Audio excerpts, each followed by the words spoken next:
दोस्तों नमस्कार। प्रधानमंत्री भी कमाल की चीज है।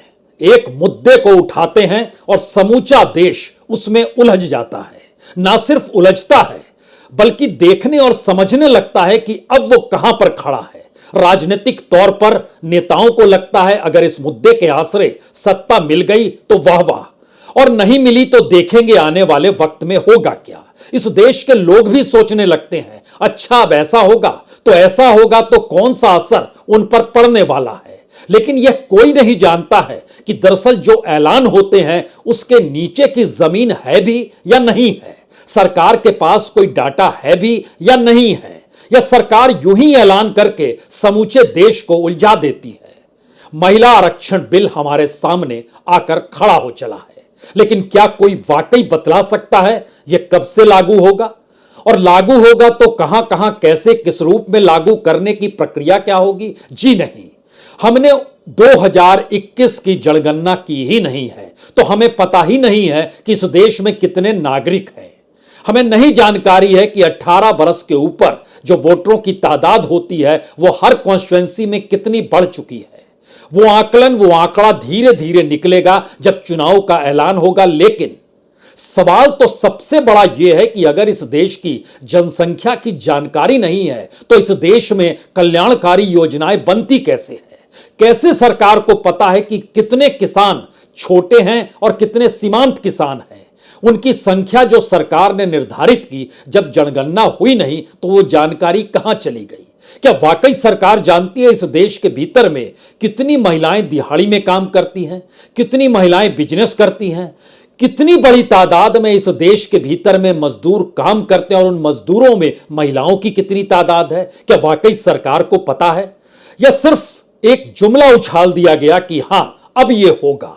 यानी बरसों बरस से जो चीजें चली आ रही है उसकी कोई जमीन तो तैयार होनी चाहिए। और अब बड़ा सवाल तो यह भी हो चला है जब देश के पास इस देश के फैक्ट्स ही नहीं है तो यह देश को चलाया कैसे जा रहा है।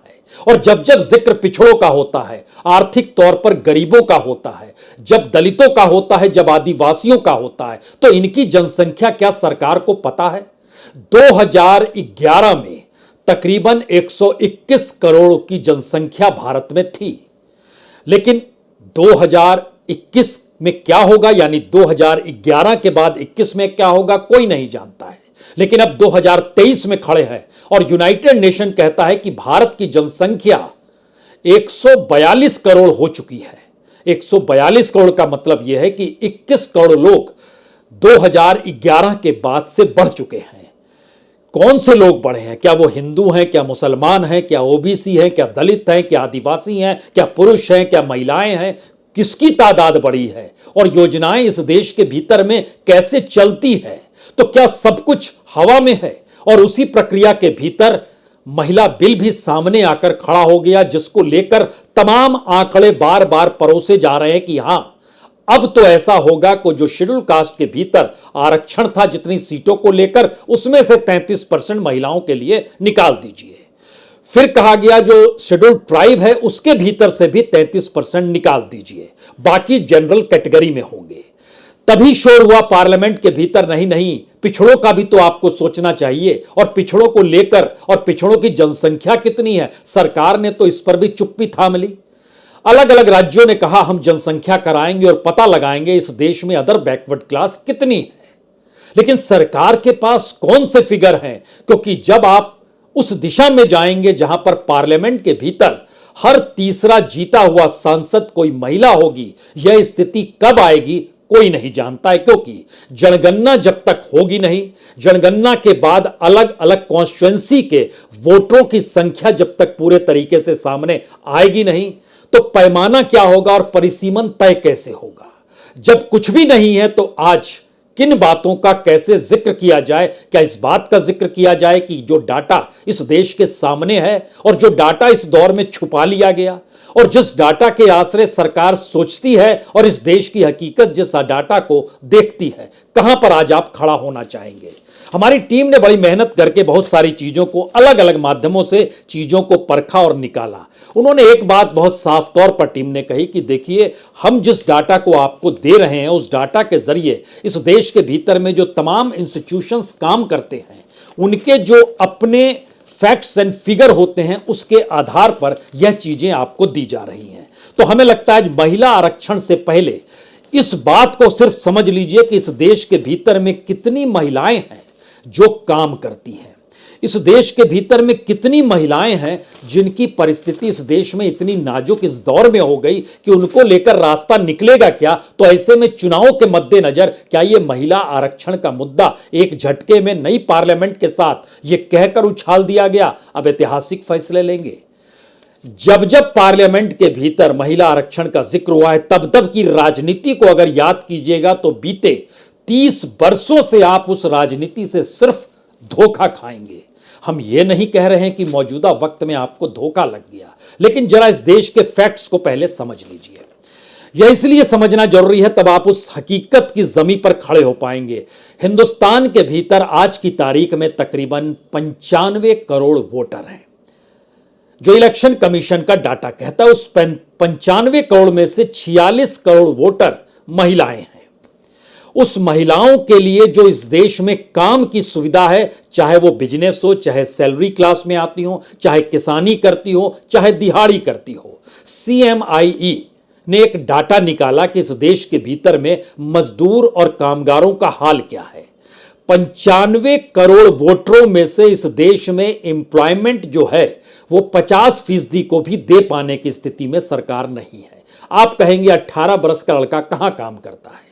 इस देश में तो 14 बरस के बाद से काम करने की शुरुआत हो जाती है, लेकिन 18 से 25 के बीच के हिस्से को अगर आप थोड़ी देर के लिए छोड़ दीजिए कि वह कॉलेज में पढ़ाई कर रहा है, स्कूल से निकला है, तो आप जो इस देश के भीतर जो मजदूरों की तादाद है, जो लेबर कमीशन अपने तौर पर कहता है 14 के बाद से हमको गिनना चाहिए, तो यह लगभग इक्वल हो जाता है जो 14 के बाद से लोग काम करने की शुरुआत करते हैं। और हम आप जो सोचते हैं कि 18 से 25 के बीच में तो बालक पढ़ रहे होंगे, लड़कियां पढ़ रही होंगी, उनको मत गिनिए। लेकिन जो डाटा निकल कर आता है वो बताता है कि अगर 95 करोड़ वोटर हैं तो 40 करोड़ 58 लाख लोग इस देश में इंप्लॉयमेंट के से जुड़े हुए हैं। वो दिहाड़ी मजदूरी हो, किसी भी तरीके की मजदूरी हो, व्हाइट कॉलर हो, किसी भी कॉलर की मजदूरी हो, वो लगभग 40 करोड़ 58 लाख है।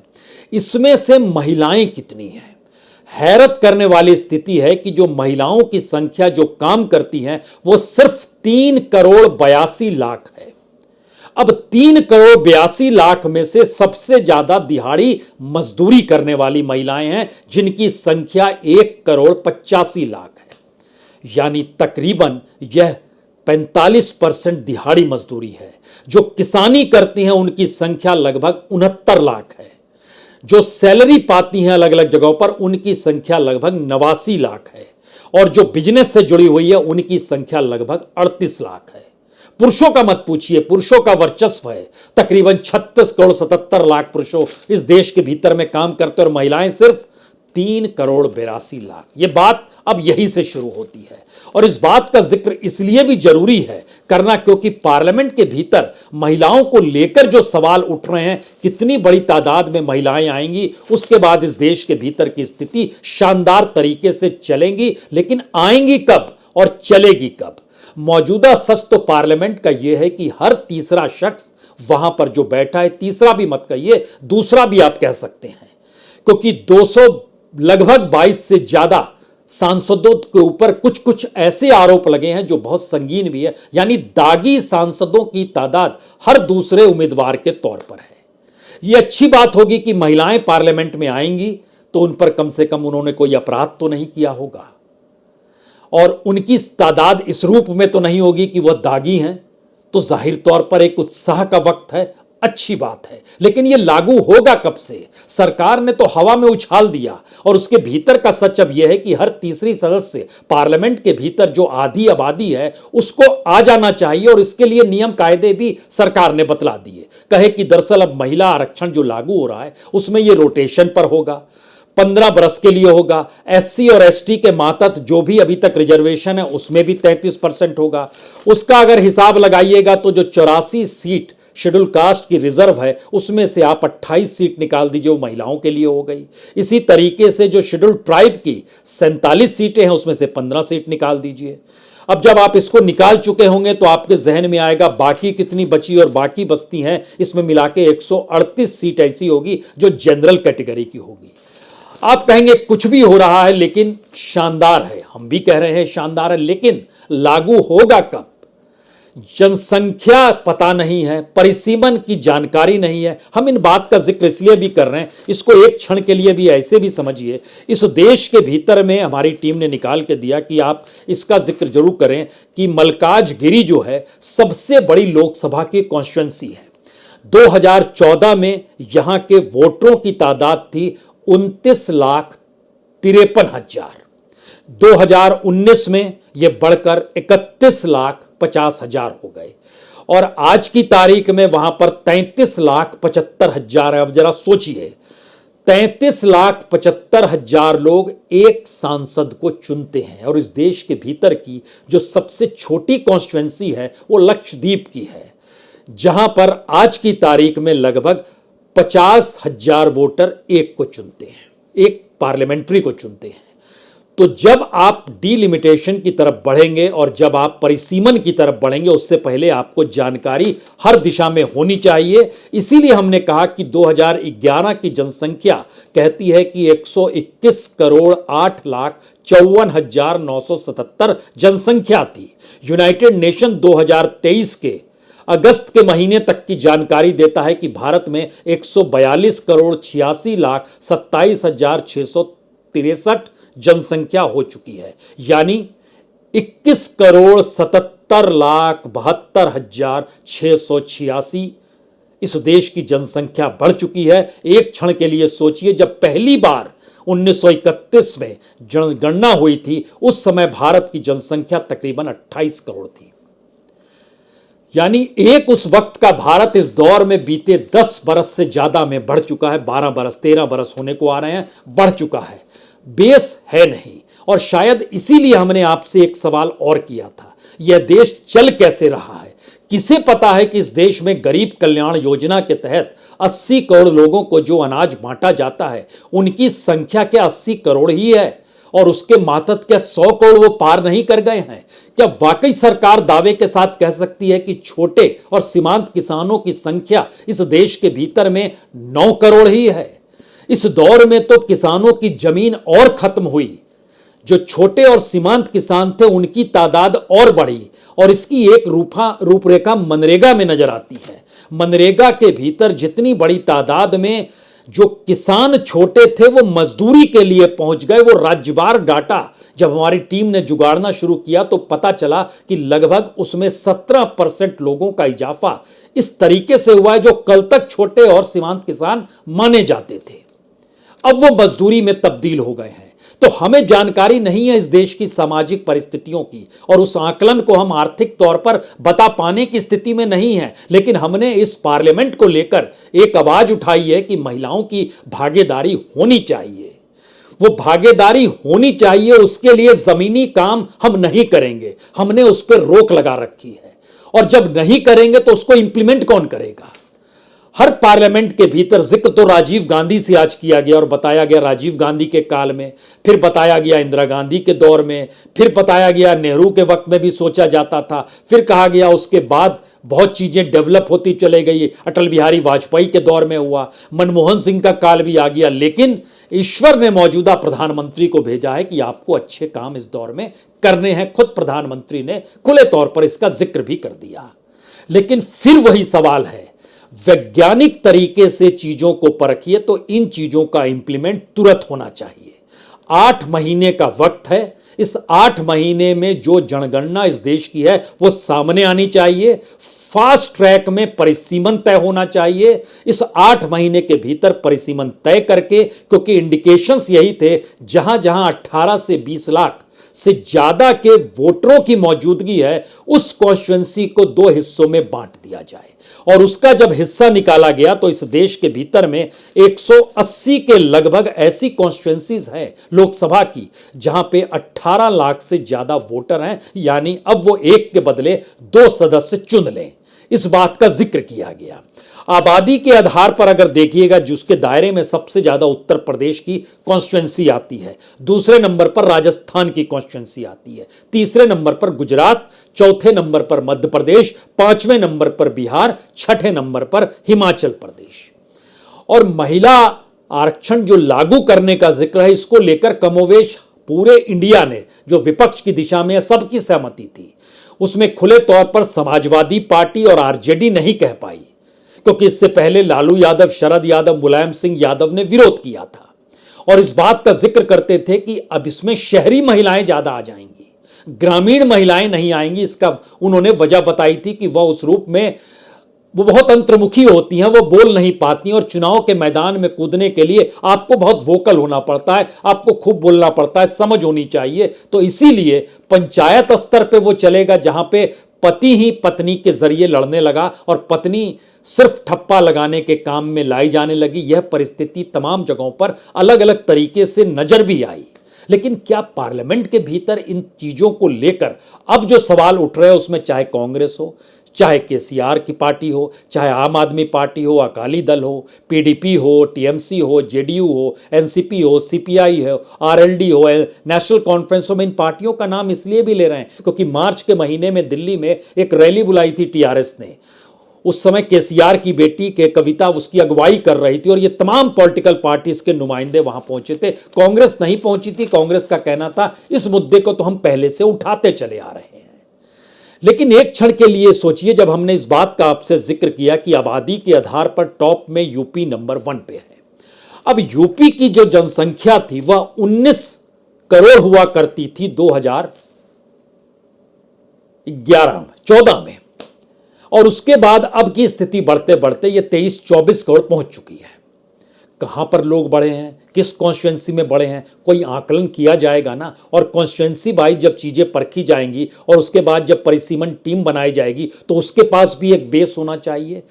तो ध्यान दीजिए, भारत के भीतर में यहां के लोगों को लेकर सरकार चाहे इकोनॉमिक बैकवर्ड क्लास को लेकर जिक्र करे, चाहे दलितों को लेकर जिक्र करे, चाहे पासमानदा समाज को लेकर जिक्र करे, चाहे वह इस देश के भीतर में हर उस तबके को लेकर जब जिक्र करने शुरू करती है तो वह एक हवा में फेंका गया ऐसा गोला होता है जिसके जरिए उस तबके को महसूस होता है, हां सरकार तो कुछ सोचती तो है हमारे बारे में, लेकिन सवाल है वो इंप्लीमेंट कहां तक हो पा रहा है।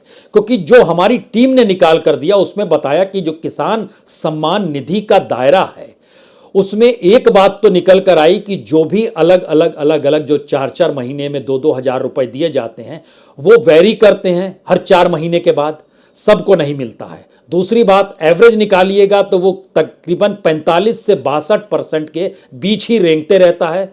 यानी किसी को पहली बार मिला होगा तो दूसरी बार नहीं मिलेगा, तो तीसरी बार भी नहीं, चौथी बार मिलेगा तो उसको लगेगा चलो मिल तो रहा है। एक ऐसी परिस्थिति में चीजें चलती हैं। दूसरी बात यह आ गई सामने कि ये सारी चीजों में एससी और एसटी का जिक्र हो रहा है तो ओबीसी का जिक्र क्यों नहीं किया गया, ये राजनीतिक तौर पर चीजें निकल कर आई। लेकिन जरा आप समझिए, मौजूदा वक्त में महिलाओं को लेकर राजनीतिक तौर पर अलग अलग पॉलिटिकल पार्टी की मानसिकता क्या रही है। 21वीं सदी में कांग्रेस और बीजेपी ने कितने परसेंट टिकट दिए? कांग्रेस ने जनरल कैटेगरी में 9.5% टिकट दिया, बीजेपी ने 8.6% को टिकट दिया। शेड्यूल कास्ट में यानी दलितों की तादाद में देखिएगा तो कांग्रेस ने 12.5% टिकट दिया, बीजेपी ने 5.9%, 6% से भी कम टिकट दिया। आदिवासियों को लीजिएगा 14.8% को टिकट दिया कांग्रेस ने, 6.7% को टिकट दिया बीजेपी ने। पहला राउंड यह है और बीजेपी और कांग्रेस दोनों दावा कर रही हैं हमारी वजह से ये चीजें हुई हैं। तो महिलाओं को लेकर दोनों की स्थिति में यहां आप कहेंगे कांग्रेस जीत गई।